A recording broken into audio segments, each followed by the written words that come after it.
자, 그리고 여러분들 이제 우리가 주가를 이제 판단할 때 재무제표로 볼 때 제가 또 하나 가르쳐 드릴게요. 영업이익이 있고 당기순이익이 있어요. 당기순이익은 뭐냐면 실질적으로 회사에 남은 돈이라 보시면 돼요. 다 뺄 거 다 빼고 그냥 순수익이죠. 순수익이라 보시면 되고요. 영업이익 같은 경우는 상품에 대한 마진이라 생각하시면 돼요. 쉽게 말하면은.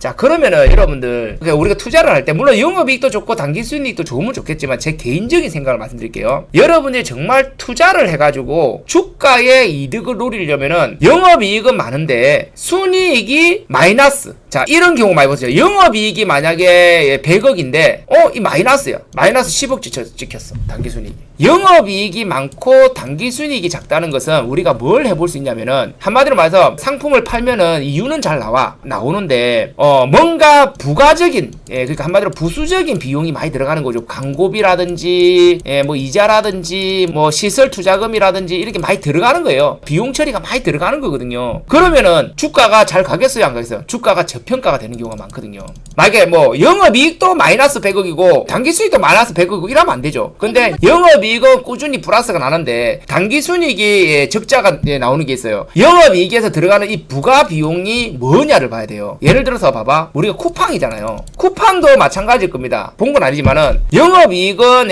어느 정도 나올 겁니다 아마. 근데 쿠팡이 이제 당기순이익이 뭐 몇 조 단위로 찍잖아요, 그죠? 근데 쿠팡이 왜 시총을 저렇게 높게 받을까요? 쿠팡이 왜 조 단위 시총을 받을까요? 적자 회사인데. 중요한 거는 쿠팡이 앞으로 광고비라든지 물류비라든지 이게 체계만 갖춰지고 영업이익이 흑자로 돌아섰을 경우에는 1등 회사가 될 수 있다라는 기대감이거든요. 예리에 의한데요. 그리고 중요한 거는 당기순이익이 많다는 것은 우리가 이제 두 가지가 있거든요. 유보율을 쌓아놓고 재투자가 들어가거나 아니면 배당이 나와요. 당기순이익이 많은 종목들은 원래 그래요. 배당이 나오는데 이런 것도 생각을 하셔야 되고 중요한 건 그래요. 우리가 장사를 하다 보면 그렇잖아요. 광고비가 안 들어가게 되면은 순이익으로 바뀌는 업종들이 있어요. 그러니까 인지도만 쌓이면은 순이익. 근데 쿠팡 같은 경우는 이미 인지도가 다 쌓여버렸잖아요, 그죠? 사람들 많이 사용합니다. 이제 여기서 이제 단가만 낮추면은 이익률이 높아진다는 거죠, 그죠? 여기에 들어가는 불필요한 광고나 물류비나 뭐 그런 것만 제거가 되고 상세가 된다면은 엄청난 영업이익이 발생을 할 수가 있는 거죠. 예에 의한데요. 그래서 여러분들이 재무제표를 볼 때 영업이익에 대한 거와 당기순이익에 대한 것도 한번 생각을 해보시라. 그래서 저평가된 게 중에서 좋은 게 뭐냐면 영업이익은 분명히 나오는 회사인데 어떤 이유에서 당기순이익이 자꾸 마이너스 시킨 회사가 분명히 있을 겁니다. 재무제표에. 그런 회사들이 보통 주가가 비리비리 하면서 안 가는 애들이 있어요.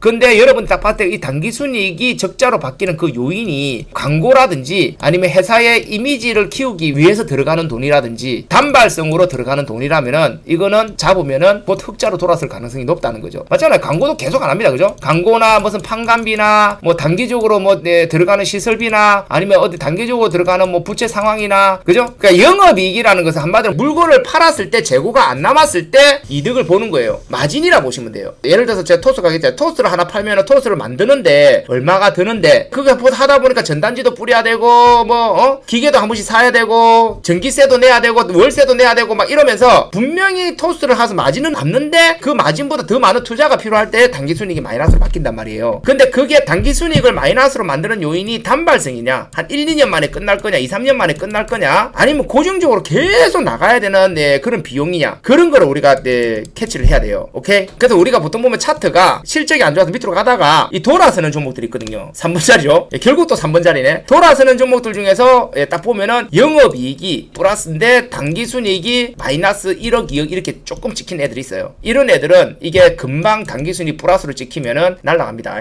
오케이? 요런 것도 여러분들이 경험에 의해서 보는 거예요. 저는 재무제표 안 보지만은 알고 있으면 아마 좋을 겁니다. 지금 보면은 쿠팡도 그렇고 우리가 게임 개발사도 그렇고 쉽게 말하면은 그 당기순이익이 적자로 만드는 그 요인이 연구개발비라든지 무슨 단발적으로 투자돼갖고 이제 더 이상 안 들어가도 되는 그런 투자 금액이라면은 충분히 턴어라운드가 되니까 그에 따른 주가 상승이 크다는 거죠. 어떤 사람은 영업이익이 중요하다. 진짜 당기순이 중요한다는데 영업이익이 가장 중요해요. 왜냐면 제품을 팔았을 때 안 남는 제품을 팔면 안 되잖아요. 그죠? 그 제품을 만드는데 마진율이 안 나오면 안 돼요. 상장기업들은 다 공시가 뜨고 뉴스 뉴스가 떠요. 예, 뉴스 찾아보고 뭐 찾아보고 하면 알 수가 있어요. 또 나와요. 여기 단기순이익에서 여기 보면은 나옵니다. 재무제표 보면은 예, 영업이익에서 보면은 요런 거 있잖아요. 금융원가, 이자 비용, 예, 기타 수익 비용, 예, 요런 거 다 빼요. 요런 거 다 빼고 법인세 빼고 뭐 빼고 다 하면은 이게 단기순이익이 나오는 거거든요. 여기에 들어가는 뭐 기타 비용은 뭐가 있는지, 자산 처분, 폐기, 손실 뭐 이런 거. 요게 영업이익에서 예, 다 빼고 해서 남은 거거든요. 기타 수익은 또 뭐가 있고 마이너스는 뭐가 나는지, 뭐 세금은 얼마 냈는지, 뭐 금융 이자 수익이나 배당 수익이나 이런 건 또 얼마인지 이런 것도 이거 다 나와요. 판관비, 예, 인건비 얼마고 뭐 이거 다 나오거든요. 지금 보니까 매출액에서 매출 원가를 빼면은 매출 총이익이 나오고 매출 총이익에서 판관비와 관리비를 빼면은 영업이익이 나오는 겁니다. 오케이? 그 영업이익의 목록이 요거래요. 그죠? 인건비, 유용자산, 강가, 연구개발, 광고선제, 판매비, 관리비 등등이고 여기서 예, 영업이익에서 이제 예, 이런 거 있잖아요. 금융수익, 뭐 원가 이런 거 있잖아요. 이런 걸 쭉 다 뺀 게 단기순이익이라고 보시면 돼요. 그러면 단기순이익이 플러스 될 수 있겠죠. 예를 들어서 기타 수익이 급증하거나 그다음에 뭐 금융수익이 급증하거나 이런 거는 뭐냐면은 이 회사가 어떤 예, 금융자산에다가 투자를 했어. 투자를 했는데 그게 한 예, 몇백 프로 올라갔어. 그러면은 여기서 플러스가 돼요. 그럼 단기순이익 개급등하거든요. 근데 그런 거는 단기순이익 개급등에다 쫓아 들어가면 안 돼요. 그거는 단발성이기 때문에. 오케이? 단타 빼고 단타는 볼 필요가 없습니다.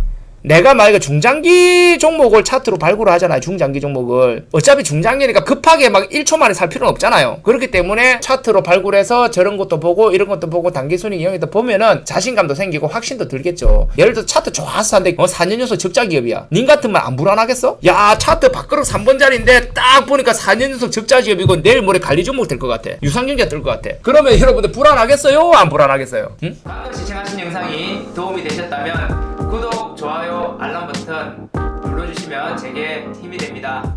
자, 파이팅 하시고 좋은 하루 되세요.